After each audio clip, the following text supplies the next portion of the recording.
कभी कभी जीवन में वो सब हो जाता है जिसको हम समझ नहीं पाते हैं, और जब लोगों को बताते हैं तो लोग कहते हैं ये तो चमत्कार हो गया।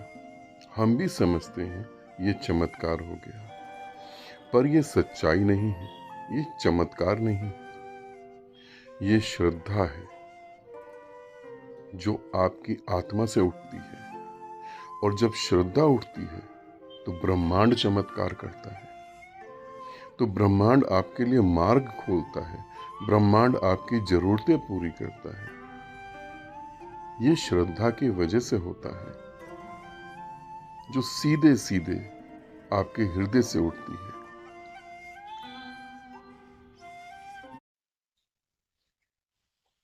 हे आदिनाथ, हे चिंतामणि, हे दुखनाश, आपके चरण में मेरा कुछ कुछ आपके दया से बेटे का पेट से गॉल ब्लैडर स्टोन बिना ऑपरेशन के गायब गया है। उसका शरीर संपूर्ण सुस्त होने जा रहे हैं। हे वरदाता, हे दयालु, गुरु पूर्णिमा के शुभ अवसर पर मुझे आशीर्वाद कीजिए। मैं जन्म संसार बंधन से मुक्ति पा सकूं। आपका अमित प्रेम सरिता। प्रणाम आपको।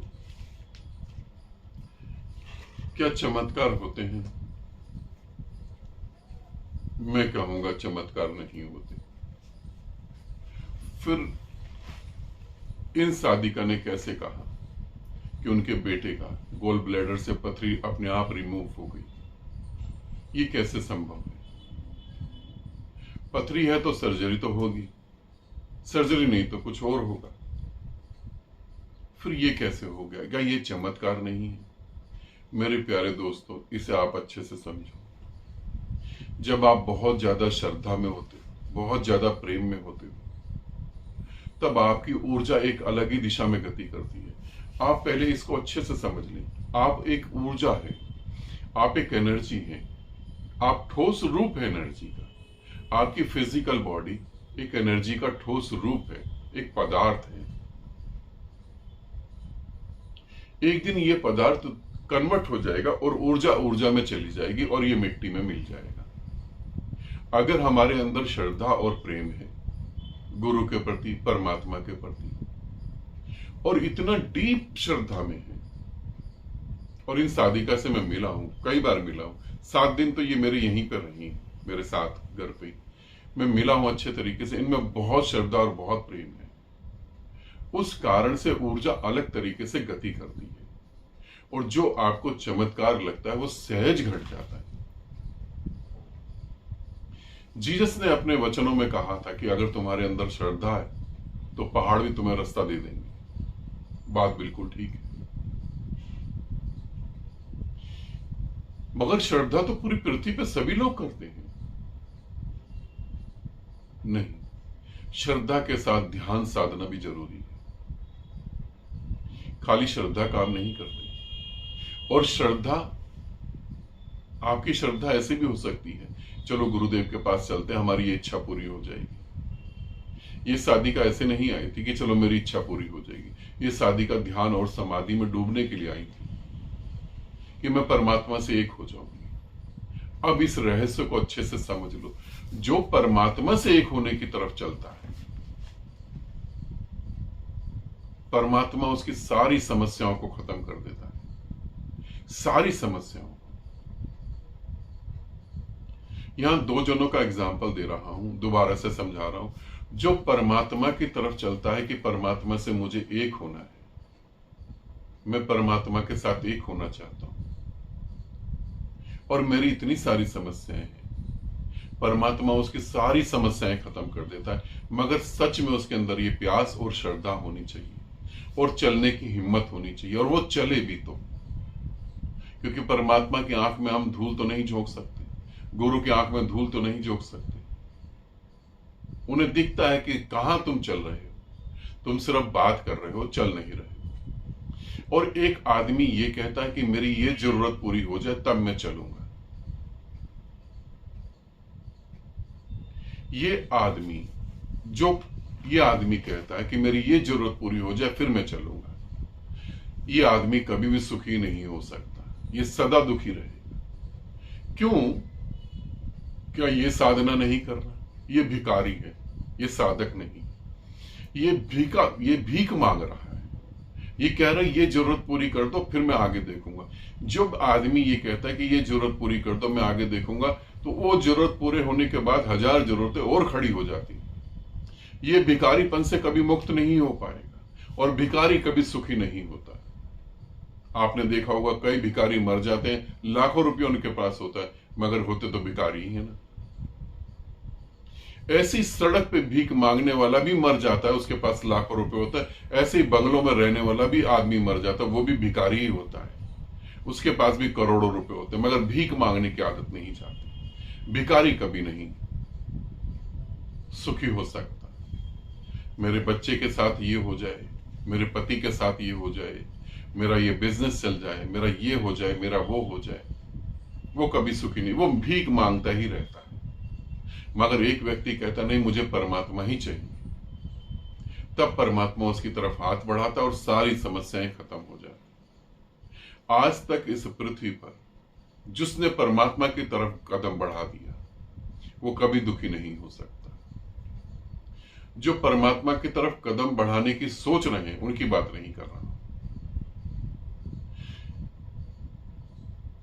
जैसे कृष्ण ने बोला कि सब कुछ छोड़ के जो मेरी शरण में आ जाए उसे कोई समस्या नहीं हो सकती, वैसी मैं तुम्हें यह बात बोल रहा हूं। समझो कि मैं कृष्ण की तरफ से ही तुम्हें बोल रहा हूं, या मैं अपनी तरफ से ही बोल रहा हूं, या मेरी तरफ से ही कृष्ण ने बोला है कि जो सब कुछ त्याग देगा और मेरी तरफ चल पड़ेगा उसके जीवन में कुछ तकलीफ नहीं होगी, कुछ प्रॉब्लम नहीं होगी। अब मैं इसे तुम्हें आज के युग के हिसाब से समझा रहा हूं। जो मुझे प्रेम करेगा, जो मेरे में श्रद्धा रखेगा, जो मेरी तरफ चलेगा, उसका मार्ग मैं ही बनाऊंगा, उसका मार्ग मैं फूलों से सजा दूंगा। ये बिल्कुल सत्य है, ऐसा ही होता है। यहां मैं फिर दोबारा एक बार बोलूंगा, क्योंकि मेरे को ऐसा लगता है कुछ वीडियो में मुझे ये बोलना चाहिए ताकि लोगों को समझ आए। जो मेरी तरफ चले, जिन्होंने मुझसे प्रेम करा, जिन्होंने मेरे पे श्रद्धा करी, सच में, झूठ में नहीं। कुछ लोगों को टाइम प्रेम जो है कुछ लोगों के लिए टाइम पास होता है, उनको नहीं कह रहा हूं। वो कमेंट्स जरूर करें, क्या उनके जीवन में चेंज नहीं आया? अगर आप मेरी तरफ प्रेम से बढ़े, आपने मुझे प्रेम करा, मेरे में श्रद्धा रखी, मेरे पे विश्वास करा, भरोसा करा, और आपके जीवन में कोई चेंज नहीं आया, तो आप ये कमेंट्स भी करें कि मैंने तो ये सारा कुछ करा, मेरे जीवन में कुछ चेंज नहीं आया। और आप अपना फोन नंबर भी वहां लिख दें ताकि मैं आपसे बात करूं, क्योंकि ये मैं मान नहीं सकता, ये हो नहीं सकता कि जो मुझसे जुड़ गया हो उसके जीवन में बदलाहट ना हो। तो ये कहना चाहूंगा कि जिन जिन के जीवन में बदलाहट हुई वो जरूर लिखें, ताकि और भी लोगों को पता लगे। तो चमत्कार ऐसे होता है, जिसे तुम चमत्कार कहते हो उसे मैं प्रेम और श्रद्धा कहता हूं। फिर आपने पूछा, अब हम साधिका की बात करते हैं। आपने पूछा कि गुरुदेव मुझे अब गुरु पूर्णिमा पे आ रही हूं, आशीर्वाद दें कि मैं मोक्ष को प्राप्त हो जाऊं। ये वीडियो मैं सभी साधक और साधिकाओं को कह रहा हूं, जो गुरु पूर्णिमा पे आ रहे हैं उनको भी। फिर आप मेरे को एक पेपर पर लिख के दें कि गुरुदेव मुझे मोक्ष ही चाहिए और कुछ नहीं चाहिए। आप आशीर्वाद दें मुझे मोक्ष मिले। मैं आशीर्वाद नहीं, मैं अपना पूरा जीवन दे दूंगा आपको कि आपको मुक्ति मिले। इस पृथ्वी पर पहली बार में यहां पर इस पर आया, और तुमने पहली बार ऐसा देखा होगा कि कोई गुरु अपना जीवन भी दे सकता है, अपने जीवन का कुछ समय भी दे सकता है तुम्हारी मुक्ति के लिए। तो जरूर आप पेपर पे लिख के लाएं घर से कि हमें मोक्ष ही चाहिए। और जिनको ऐसा लगता है हमें मोक्ष चाहिए, मैं दावा कह सकता हूं, दावे से कह सकता हूं, निश्चित आपको मृत्यु से पहले मोक्ष मिलेगा ही मिलेगा। आप मुक्त होंगे हो ही नहीं सकता।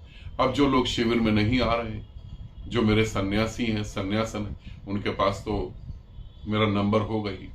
आप मेरे को व्हाट्सएप पे ऑडियो करें कि हमें मोक्ष चाहिए, हमें और कुछ भी नहीं चाहिए।